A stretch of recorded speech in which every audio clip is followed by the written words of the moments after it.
Desta vez, Cillian Murphy não é um Peaky Blinders, ele é Oppenheimer. Olá, bem, eu sou o Anderson, canal Producena, lugar onde eu comento filmes na visão de quem cria, na visão do roteirista. E no Filme Cena de hoje vamos falar do filme Oppenheimer, o verdadeiro criador e diretor da bomba atômica. Um filme muito aclamado pela mídia. Será que ele é bom? Vamos lá, vamos dar start nessa bomba.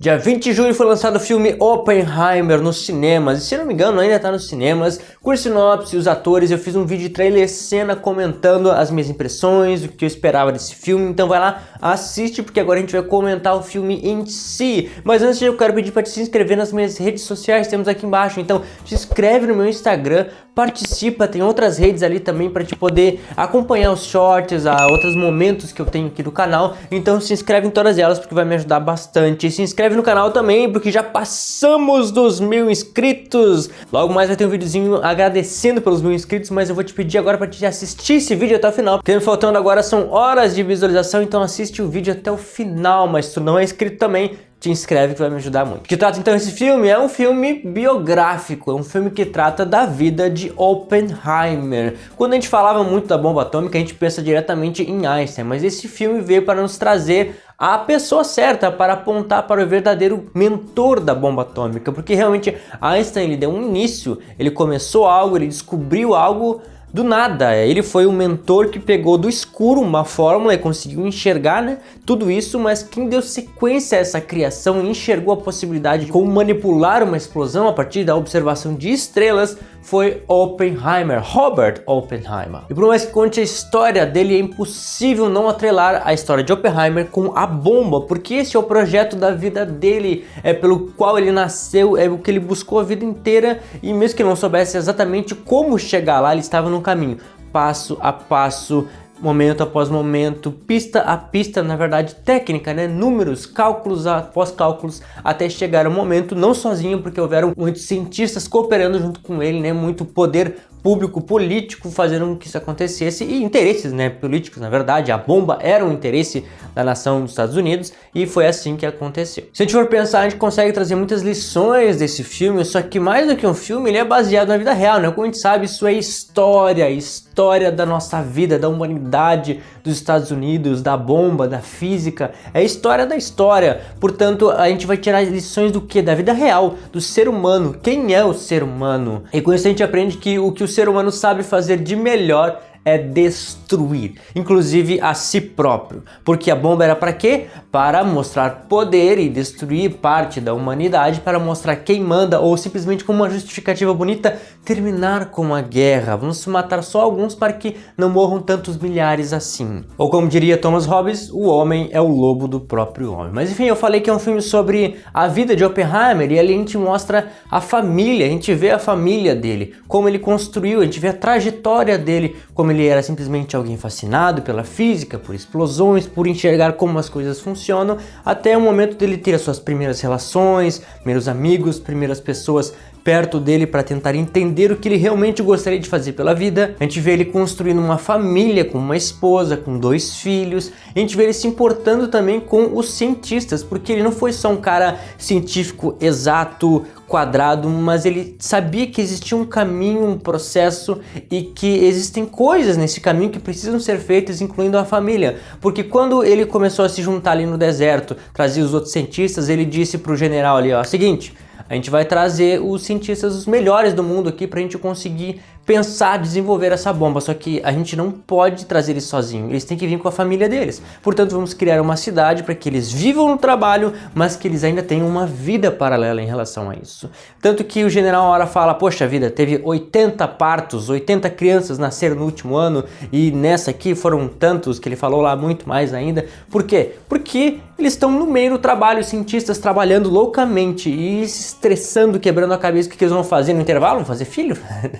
Só que mostra então a importância que o Oppenheimer tinha sobre a família, sobre a vivência, né? Não adianta tu criar, né, como diz a Bíblia, né, não adianta o homem ganhar o mundo e perder a sua alma, não adianta pensar lá fora e perder aquilo que tu tem dentro de casa. Então uma coisa que a gente pensa muito sobre os cientistas, sobre as pessoas geniais, é que eles vivem para os cálculos e para a sua obra e esquecem todo o resto. Muitos filmes nos trazem essa mensagem, só que esse filme é baseado numa história real, e na história real a gente vê que o homem precisa da mulher e que ambos precisam de uma família, precisam de uma parceria.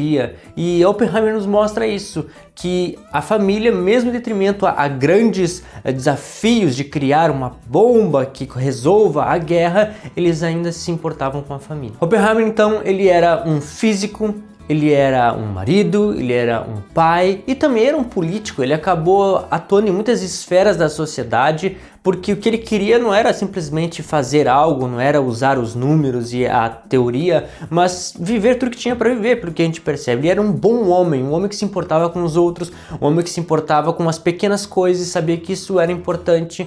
E Einstein ali então, como eu falei, ele era só o início de tudo isso. Ele conseguiu criar ali uma fórmula e a partir dela Oppenheimer pegou, colocou na cabeça que podia ir além e foi além, né? Então ele trabalhou tanto os aspectos físicos, da física, da criação, da gerência de todas aquelas pessoas, também dos aspectos políticos, porque uma bomba iria interferir muito na sociedade, no mundo, principalmente numa época de guerra. Então ele foi uma pessoa completa em muitos aspectos. Por isso que ele ficou para a história, porque ele de fato foi o cara que conseguiu administrar todas as coisas ao mesmo tempo. Como eu falei, ele era pai, ele era o cara do projeto Manhattan, o grande projeto, né, que foi para desenvolver a bomba atômica e fez tudo acontecer, tudo junto ao mesmo tempo. Imagina a cabeça de um cara para fazer tudo isso e ainda respirar, conseguir viver de certa forma. E no início do filme mostra como ele foi desenvolvendo a carreira dele, que ele foi ganhando notoriedade, foi sendo colocado por pessoas mais importantes em cargos mais importantes, até ele chegar ao ponto de fazer a direção do projeto Manhattan, mas que no iníciozinho do filme sim foi mais devagar, mostrando, no início, digo assim, sei lá, os primeiros 10, 15 minutos, eu não vi direito, foi mais tranquilo, mas depois ele engatou a segunda, terceira, quarta marcha e foi um filme ligeiro, falando assim da edição, da produção, como o Christopher Nolan acabou dirigindo tudo isso. É um filme muito rápido, ele não respira, ele vai e é muita história, é um filme sobre a biografia, sobre história, e Oppenheimer fez muita coisa. Então 2 horas e 55 de filme, só de filme, sem créditos, fora os créditos, é muita coisa, é muita história. Então ele vai, termina uma parte e vai para outra, não tem momento assim, relax. Até quando ele tá relaxando tem informações históricas, informações de física. É como se Big Bang Theory fosse um filme. Tá aí, tem um filme de muita informação física, talvez química, da história. E como eu não sou historiador, eu não sou muito entendido dessa parte, eu perco um pouco do que eu poderia absorver desse filme, mas certamente quem é formado tem uma visão mais sobre a história, a sociedade, ali fala muito de comunismo, outras coisas e tal,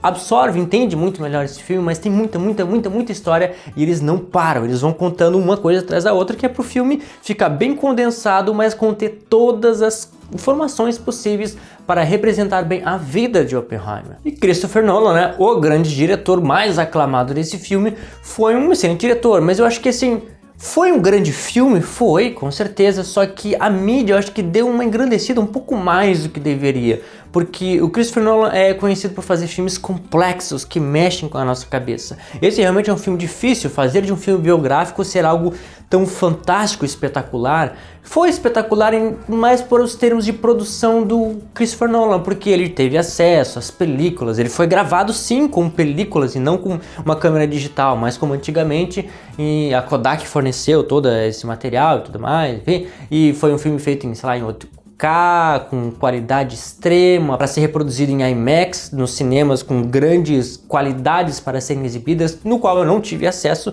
mas tudo bem. Portanto, em termos de produção, foi muito bem feito, com certeza, foi muito bem tecnicamente construído, e como o Christopher Nolan faz filmes complexos, o que ele trouxe de complexidade foi mexer na linha do tempo, na cronologia. Então, às vezes tinha umas cenas do passado em preto e branco, às vezes tinha algumas cenas mais do futuro, do nosso Oppenheimer ali passando por uma audiência, porque no final de tudo ele foi acusado de muitas coisas, de comunismo, de ser infiel ao país, um monte de coisa toda, e teve outras cenas também de que não era bem o início, mas era no início também, então a gente foi encaixando essas cenas umas nas outras, para que no final a gente conseguisse entender melhor, né, e foi esse o trabalho, além de, obviamente, a filmagem, a forma como nos é apresentado, os efeitos práticos de explosões, e aí vai uns momentos mais marcantes, o momento que a gente mais esperava ali, já mais ou menos a uns 70% do filme, a bomba finalmente explode. Eles fazem o teste final para ver se vai dar certo e estão todos lá na expectativa esperando e explode. Pum! Uau!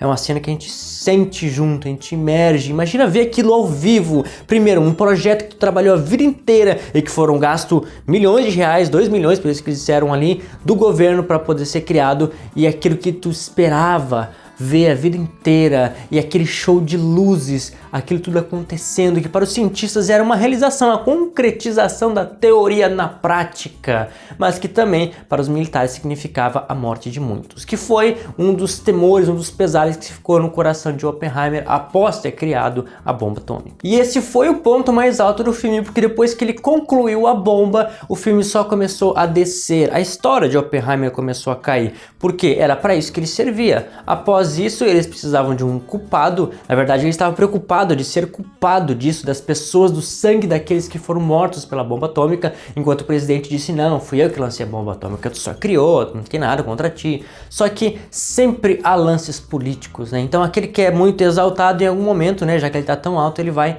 acabar caindo. Então, algum dos políticos acabou por ciúme, por coisinhas, pecuinhas políticas, querendo pegar o Oppenheimer, então ele foi colocado no julgamento, e ali a gente fica esperando o filme terminar por mais ou menos meia hora depois que ele finalmente conclui a bomba, onde ele está terminando um julgamento, que é mostrado durante todo o filme, partes desse julgamento, das perguntas, do que aconteceu, para que ele pudesse provar que ele não é um homem infiel ao seu país, que ele não é alguém que trairia a confiança dos Estados Unidos, e que todo aquele julgamento, as blasfêmias que jogaram contra ele são tudo mentira. Um filme que mostra então toda a ascensão dele, a retaliação depois daquilo que ele fez, que foi bom, mas ao mesmo tempo foi ruim, mas que para alguns é bom, para outros é ruim, e aí ele é maravilhoso por um lado e culpado pelo outro, e isso dentro dele a gente percebe, né, na filmagem, na contagem da história, que fica um turbilhão de coisas. Será que eu fiz algo bom? Será que não?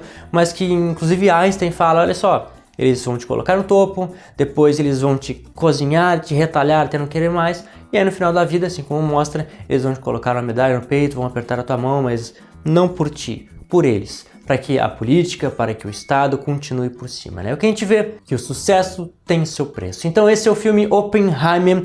Ele foi muito bom de ver, como eu falei, não foi tão espetacular assim, eu acho que eles deram um boom na mídia do tipo assim, esse foi muito bom, muito bem filmado, olha só, tantas horas, Dwayne Jr. falou que o Cillian Murphy tá maravilhoso, tá uma coisa assim que eles encheram nossos olhos.